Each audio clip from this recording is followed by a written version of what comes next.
by Neil Davidson. Canadian press with less than 24 hours to regroup after a shocking semi-final loss. Team Canada heard some powerful words in the build-up to Saturday's bronze medal game against the Czech Republic.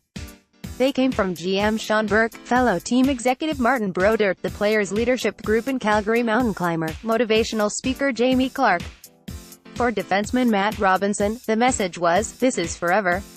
This is something you'll remember for the rest of your life," he said. "Whether it's a gold or it's a bronze, it's still something you wear proud." The words found a home, especially in a team whose players, deemed surplus to requirements by the NHL, are scattered over clubs in 8 countries. Still, sad and mad, from a 4-3 loss to unheralded Germany on Friday, according to goalie Kevin Pillan, the Canadians ran up an early 3-1 lead against the Czechs and then survived a 6-goal roller-coaster third period to win 6-4. "They wanted to do something special, the guys wanted a medal," said head coach Willie Desjardins.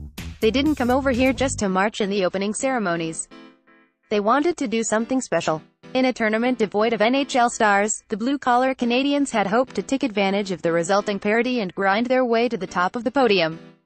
But inconsistency took its toll, especially against the Germans when Canada paid for a substandard first 40 minutes.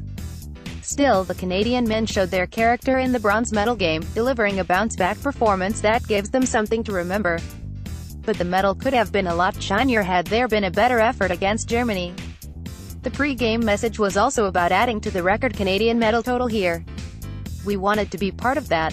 It was more than just us," said Desjardins. "And we talked about how special it is, it's one chance.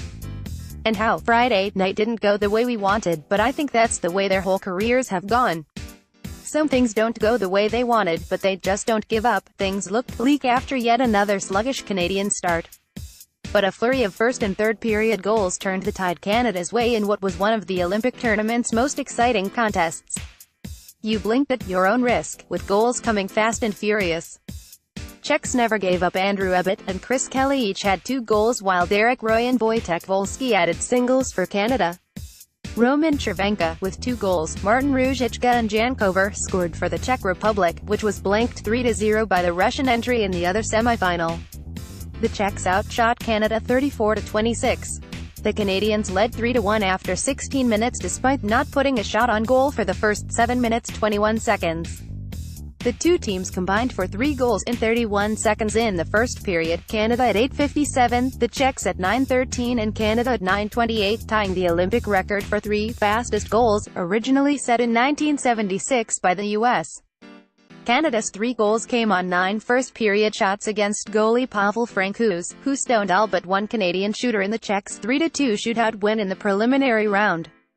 While Canada tried to play a crisp, disciplined game the rest of the way, the Czechs never gave up and continued to upset the apple cart. A scoreless second offered some respite before the wild finale. Canada went up 4-1 early in the third, only to have the Czechs answer 46 seconds later. 2 more Canadian goals made it 6-2, but the Czechs refused to buckle, scoring a pair of goals 89 seconds apart late in the game to make for a nail-biting finish. Emotions ran high as the Canadian players made their way off the ice still wearing their medals. "It feels unbelievable. It's hard to put into words right now. I'm so happy," said forward Rob Klinkhammer, who once had a summer job digging ditches. "Last night was obviously a letdown and it was super tough to put that one way behind us. Everyone woke up pretty devastated just with our effort. I'm so proud of the guys for coming together and rallying like that 24 hours later. We had a great game. I thought everyone just bought into the system. I'm an Olympic medal winner now. I can't believe it," Wolski said. The German celebrations in the next-door locker room helped fuel their fire. "We talked about that a lot before the game and during the game, that we wanted to have that feeling in our locker room after the game," he said. Captain Kelly now has an Olympic bronze to go with his Stanley Cup ring with the Boston Bruins. "This is extremely special," he said.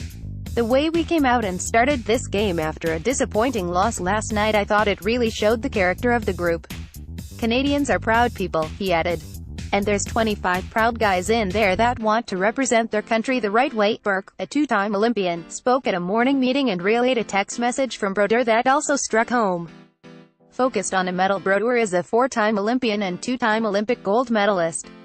His late father, Dennis, also a goalie, won bronze at the 1956 Cortina d'Ampezzo Games. He had a bronze medal on his wall and Martin grew up with that, Desjardins recalled. For that to be special for him shows how special that medal is. It's not maybe the one you wanted, but it's really special having an Olympic medal. Clark's last speech to the team had been taped and was shown with highlights of the team's journey to the Olympics. "I think it sent some chills to some guys," said veteran defenseman Chris Lee. "And we realized that it's going to take everyone to win this.